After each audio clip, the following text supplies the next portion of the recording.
Namo Buddhaya. Now, you probably heard about this Buddhist statement and Buddhist saying that says, nothing is permanent in this life and everything is subjected to change. Now, this is one of the core and main teachings in Buddhism, and in Pali language, we call it anicca.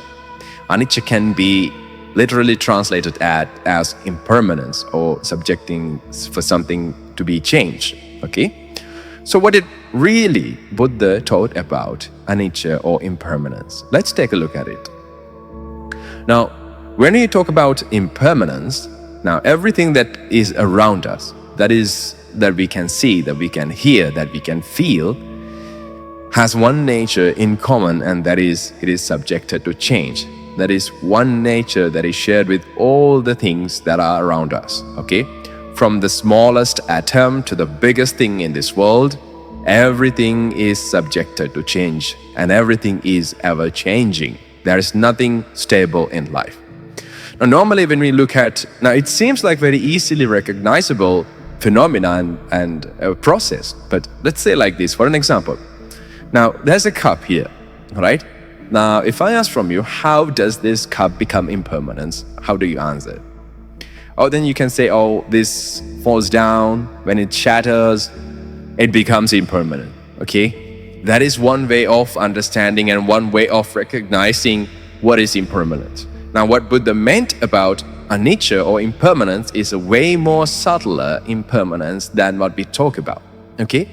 Now, the Buddha said, your feelings and your thoughts and your perception and your weave toward this cup becomes impermanent and it is ever changing. Now, that impermanence happens now, right? For an example, like, let's say, now you can say this is stable, okay? This is not changing.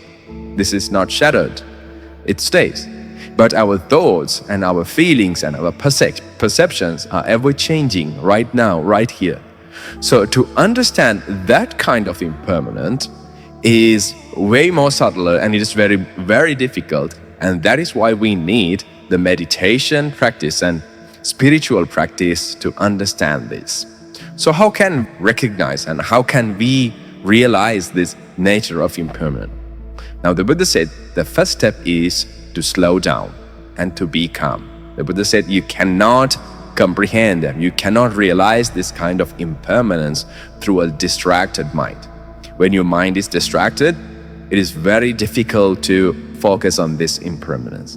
And that is why the Buddha introduced samatha meditation or calming meditations to calm down your mind.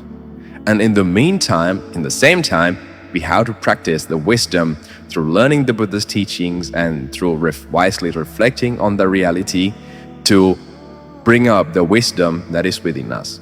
When the calmness and the peacefulness and concentration paired with wisdom, the Buddha said that you can reach and you can identify and realize this kind of impermanence.